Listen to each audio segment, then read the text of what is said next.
The Lord be with you. And with your spirit. A reading from the Holy Gospel according to Matthew.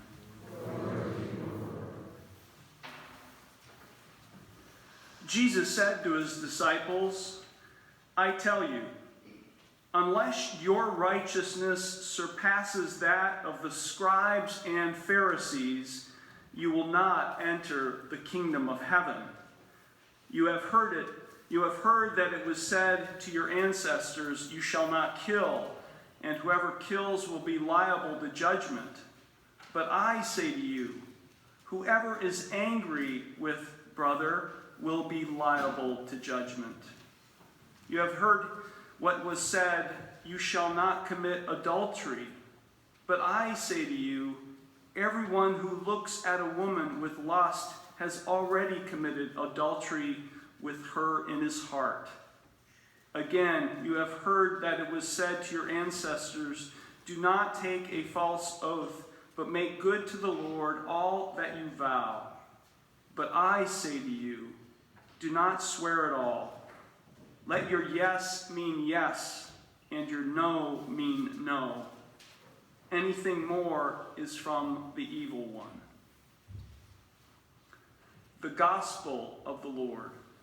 Praise to you, Lord Jesus.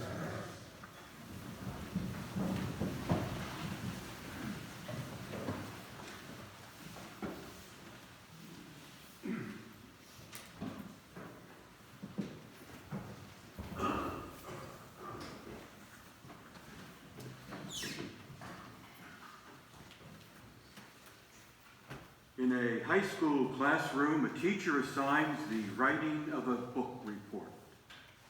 And a student's first thought is, how many pages do I have to write?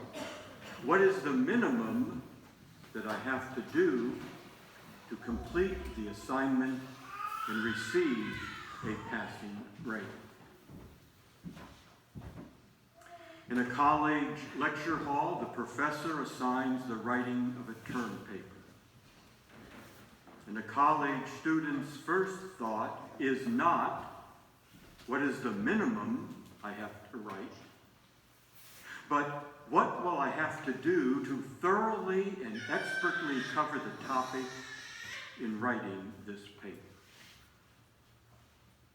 There is a world of difference between a high school student studying for a passing grade and a college student studying for knowledge.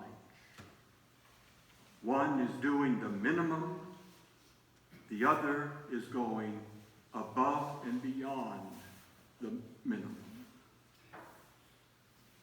In light of today's gospel passage, I would suggest that there is a major difference between a good Christian person and a person who is a disciple of Jesus Christ.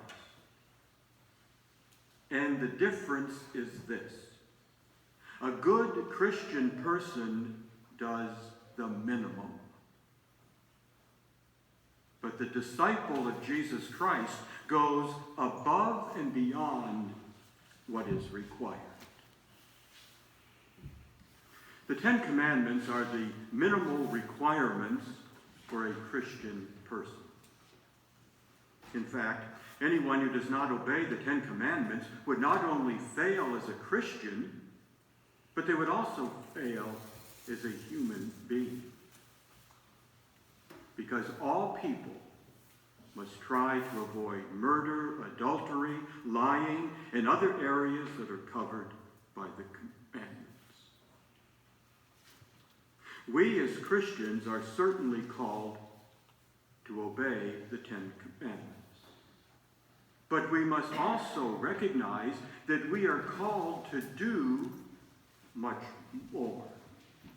We are called to do more than simply follow the minimal requirements. In today's gospel passage from St. Matthew, Jesus says, do not think that I've come to abolish the law and the prophets. I've come not to abolish, but to fulfill. In other words, Jesus was saying, look beyond the face value of the commandments and see that in those commandments there is a deeper spiritual reality. That is why Jesus says, "You have heard it said, 'You shall not kill.' But I say to you, do not be angry. Do not hate. Do not hold a grudge against another." Jesus says, "You have heard that it was said, 'You shall not commit adultery.' But I say to you, do not look at another person as an object." Jesus says, "You have heard that it was said, 'Do not take a false oath.' But I say to you, do not say anything that misleads another person. There shall be no need for taking an oath, because you should be speakers of the truth in everything that you say.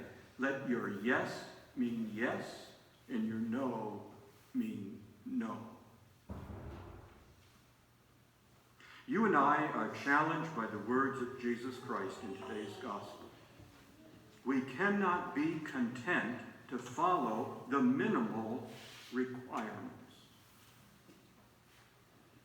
Every one of us here probably could say, "I have never killed anyone." But do we have anger in our heart against people who have a different political point of view than we do? We might be able to say, "I never committed adultery." But are we respectful of all people? And are we faithful to our commitments and to the promises we have made? We might be able to say, "I have never taken a false oath." But am I truthful in all my communications with others?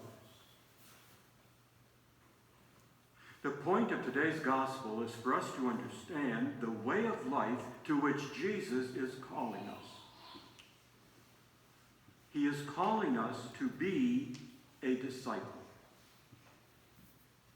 He is not calling us to be just a good Christian person.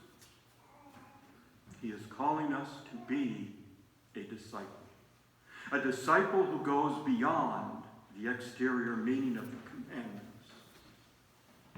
A disciple who has an interior heart that is forgiving, faithful, and truthful.